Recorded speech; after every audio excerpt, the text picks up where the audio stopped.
Hola, ¿qué tal? Bienvenidos a The Body Maker.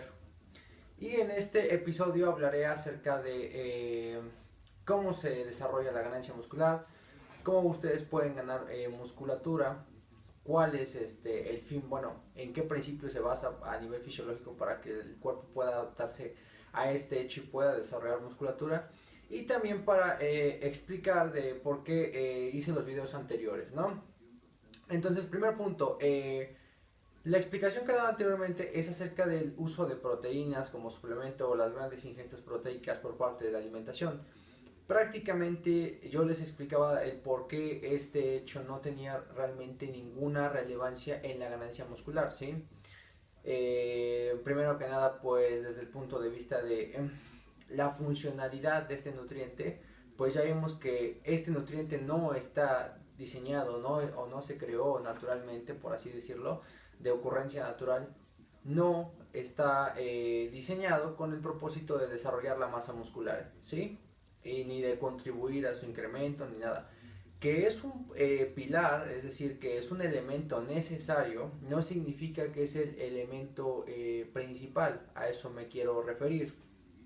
Entonces, es lo que se ha confundido últimamente, que se piensa que el comer muchas proteínas, el comer o el ingerir aminoácidos o demás péptidos, se asocia con el hecho de que podamos ganar mucha masa muscular, ¿no? Por el hecho de que el músculo está constituido de aminoácidos. Desafortunadamente, la lógica convencional no funciona así en el cuerpo. Nada de lo que ustedes apliquen lógicamente de manera idónea va a funcionar en relación a cómo es la fisiología del cuerpo. Entonces, siguiendo con la explicación, pues viene la cuestión de que pues se había asociado el hecho de consumir grandes cantidades de proteína y va a generar una ganancia muscular. Ya si quieren ver la explicación del por qué no es así, vean los videos anteriores acerca de por qué las proteínas no aumentan la masa muscular y por qué las proteínas no son una estafa y sí sirven. Que son dos perspectivas, una en la que por qué tienen una función sobre el desarrollo muscular y otra porque realmente no son el elemento principal, ¿sí?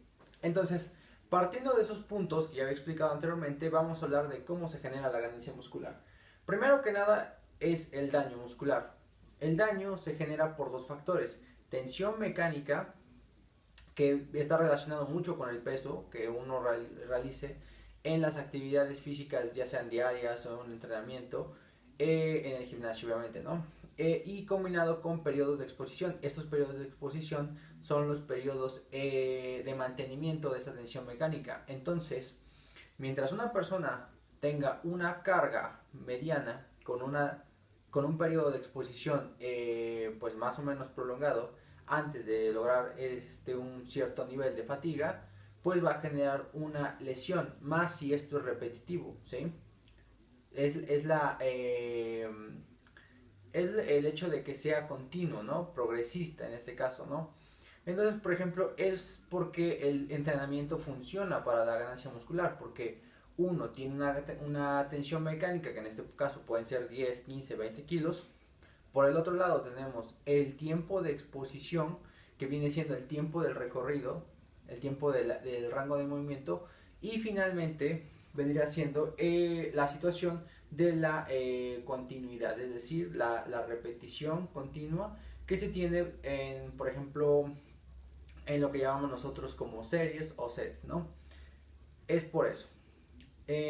Porque, por ejemplo, por un lado, si nosotros simplemente generáramos una tensión mecánica por un segundo y listo, lo dejáramos, sí se infligiría un daño, pero no es un daño suficiente como para que el cuerpo llegue a considerarlo y decir, ah, tengo que adaptarme a esta situación, tengo que desarrollar más musculatura, tengo que incrementar la fuerza de las células musculares. No, sino que tiene que ser a medida de que implique una adaptación. Entonces, por ejemplo, cuando nosotros estamos en una tensión mecánica, hacemos unas repeticiones y cada repetición dura un cierto periodo, entonces es cuando vamos a inducir esa adaptación, porque a nivel hipotalámico o a nivel cerebral, el cuerpo humano lo identifica como un estado al cual hay que adaptarse.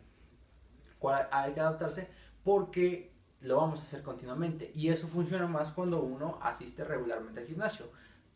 Y ya haré su video más adelante si se tiene que ir completamente pues unos 3, 4, 5 días a la semana, que también se ha distorsionado un poco la realidad acerca de ello, ¿no? Pero finalmente es esto, ¿no? Es un proceso de adaptación, se genera un daño y posteriormente se genera un proceso de inflamación. Los procesos de inflamación son muy importantes para el desarrollo muscular. Hay que tener un proceso de inflamación. A nivel celular se da un proceso de inflamación y de respuesta tanto a las hormonas como una respuesta genética, que eso es lo más asombroso de las células musculares para la ganancia muscular. Ocurren muchos procesos.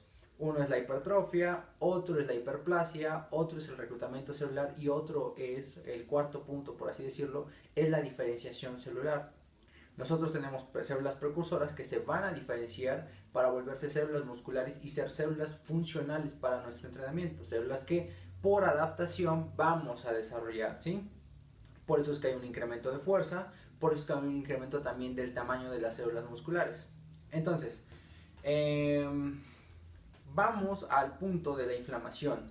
Entonces, como les digo, se dan procesos genéticos que si en un video ustedes lo necesitan o lo solicitan para que sea más detallado, hago una explicación de por qué la inflamación es importante para todos los procesos de regeneración celular, no solamente del músculo, tal vez haga uno en específico del músculo y uno a nivel general. Entonces, seguido de esto, tenemos otra cuestión, que cuando la inflamación se da, hay una mayor sensibilidad a nivel celular. Por un lado tenemos a las hormonas y por el otro lado también tenemos a una respuesta inmunitaria, ¿sí? Las células inmunitarias no solamente su función es sobre los agentes infecciosos o patógenos, sino tiene un efecto muy directo que actualmente se está conociendo sobre los procesos de lesiones, de traumatismos. Entonces, también este tipo de células inmunitarias tienen la capacidad de segregar factores de crecimiento que también son, algunas son hormonas, otros son proteínas que se encargan de que estas células musculares tengan una expresión genética suficiente para los procesos de reparación. Entonces, primer punto, daño muscular. Segundo punto, inflamación.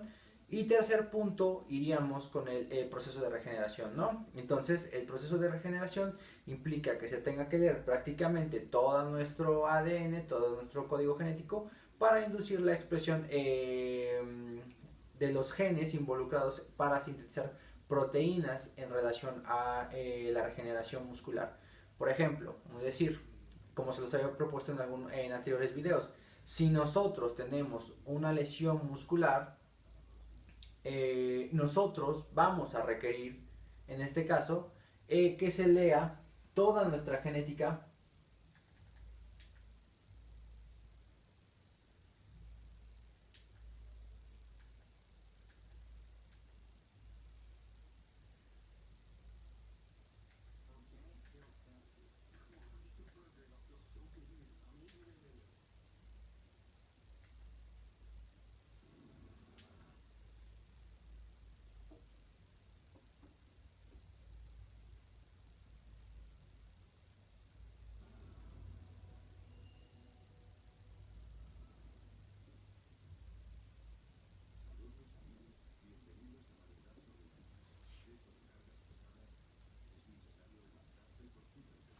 Vamos a requerir entonces, como les comento, la lectura de todo nuestro código genético. Bueno, no de todo, vaya, sino de los genes en específico que se requieren para la regeneración. Entonces, esto implica que hablemos desde un hecho de células eh, que van a sintetizar enzimas para la regeneración muscular.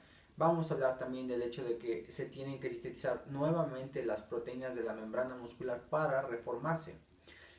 Por poner un ejemplo, simplemente vamos a leer nuestro código genético y vamos a expresar dos genes. Son más genes, muchos más genes, pero solamente vamos a hablar de dos. Se va a expresar el gen de actina y el gen de miosina. Entonces, estos genes se van a leer nuevamente, se va a hacer un proceso de transcripción y traducción y finalmente se va a sintetizar la proteína ya digamos que final y se va a restablecer para conformar parte de la estructura de las membranas celulares.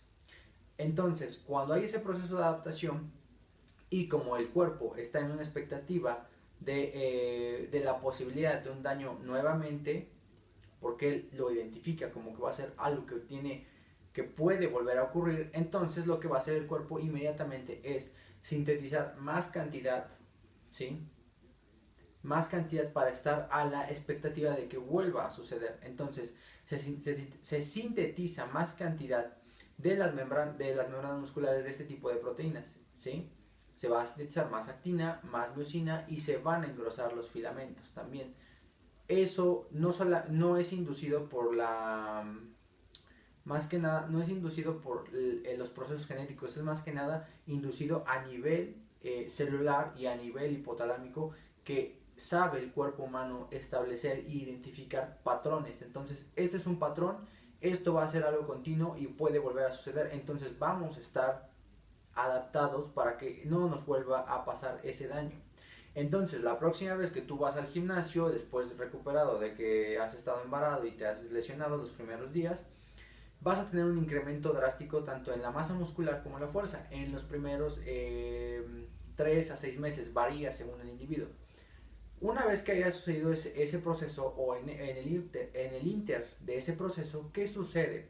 Que realmente estas proteínas de membrana, a pesar de que se haya incrementado prácticamente su cantidad, por así decirlo, aunque nuestras membranas celulares sean más fuertes, no son lo suficientemente fuertes como para resistir a una rotura en un futuro, ¿no? Porque prácticamente, aunque tú te adaptes a un cierto nivel, en algún momento por fatiga, por incremento, no sé, de alguna cantidad de peso o de alguna cantidad de número de repeticiones, y es lo que sucede con el entrenamiento, que avanza progresivamente, sucede que te vuelves a lesionar, vuelves a hacer microlesiones y vuelves a dar lugar a ese proceso. Ese proceso continuo es lo que genera la ganancia muscular, ¿sí? Esto desde el punto de vista de la hipertrofia. Ya hablaremos en específico de la hiperplasia y de la diferenciación celular y de las células satelitales, que son cosas muy importantes, pero primero que nada quiero que conozcan el proceso elemental del crecimiento muscular, ¿sí? Entonces, ese es por un lado. Y otro proceso que sucede a la par es que hay células musculares que están dormidas, literalmente, están inactivas porque no han sido estimuladas, porque no es necesario para el cuerpo. Entonces, para que esas células se activen, necesitamos estimularlas mediante una respuesta eléctrica más elevada, una respuesta neural más elevada. ¿Y qué lo va a hacer? Que prácticamente se recluten también más motoneuronas, que vendrían siendo pues prácticamente nervios, ¿no? Por así decirlo, una fracción muy diminuta de un nervio, que en este caso vienen siendo los axones, pero no quiero entrar más a detalle, y se van a reclutar mayor cantidad de células. Entonces tenemos hipertrofia y reclutamiento de células musculares para incrementar tanto la fuerza como la ganancia muscular. También estas células que son reclutadas, también si en un futuro reciben daño, también van a generar procesos de hipertrofia y van a generar un crecimiento muscular. Entonces es así de fácil como se generan los procesos de crecimiento muscular. Y entonces muchos se preguntarán dónde entran las proteínas o por qué no son tan elementales si son proteínas y nosotros ingerimos proteínas. Bueno, si tú llevas una dieta común y corriente, aún no ingiriendo una cantidad adecuada de proteínas, el simple hecho de la adaptación a un entrenamiento va a implicar ganancia muscular. Eso le pasa a cualquier persona. Claro, habrá personas que irán una vez o 2 veces al gimnasio en un mes y pues prácticamente ese proceso no es necesario porque no implica adaptación, el cuerpo no lo identifica como un proceso de adaptación. Bueno, seguido a esto, ¿dónde entra la función de las proteínas? Bueno, muy sencillo. Los aminoácidos son los elementos que se requieren para los procesos de formación de proteínas dentro de las células. Entonces, una vez que se lee el ADN y se leen estos genes, se tiene que pasar toda esa información en información de tipo, por así decirlo, burdamente, de un lenguaje tipo proteína, ¿no? Entonces, como ustedes saben, las proteínas están constituidas por aminoácidos. Se va a ensamblar esa proteína aminoácido por aminoácido hasta que se forme la proteína que se requiere. Bueno, ¿por qué no son tan elementales como nos los hacen creer? Bueno, pues aparte de los videos que ya he argumentado, está el hecho de que las proteínas son para hacer esta síntesis de proteínas no se requiere gran cantidad.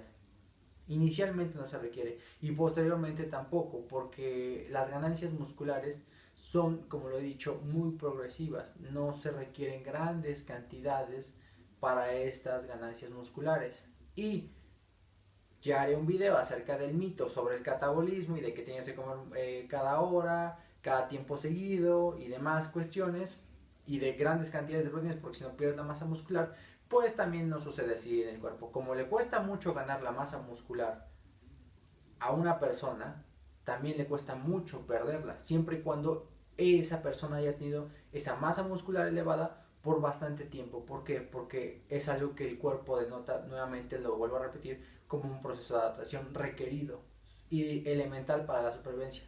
Del caso contrario, si tú tienes una ganancia muscular 2-3 meses, pues la vas a perder muy rápido. Pero caso que pasa que personas van al gimnasio 2-3 medio año y es la primera vez que hacen ese tipo de ejercicios y tienen una ganancia, después dejan de ir al gimnasio y pierden todo, pues es por eso. Tiene que ver con la genética, tiene que ver con los procesos de adaptación y tiene que ver con el tiempo de ganancia muscular. Las únicas personas que pudiéramos decir que sí tienen que tener un ligero aumento de sus necesidades de proteína son las personas que son usuarias de esteroides, porque ahí cambia mucho la circunstancia, porque es un proceso inducido, no adaptativo. Entonces, por esa situación hace que el cuerpo no tenga la necesidad de prevalecer o de mantener esa masa muscular. ¿Sí? Y ahí cambiaría mucho, bueno, más bien el metabolismo celular y la respuesta endocrinológica de nuestras células a dichas hormonas. Entonces, esos serán temas para otros videos. Nada más quería explicarles cómo se generan los procesos de desarrollo muscular, por qué se dan y complementar este video con los pasados y explicar el por qué no son necesarias, a diferencia de lo que se cree, esas grandes cantidades de proteínas o comer muchas proteínas o muy seguido o tener suplementos de proteínas. Entonces, nos vemos en el siguiente video y estad atentos al canal de Bodymaker. Hasta luego.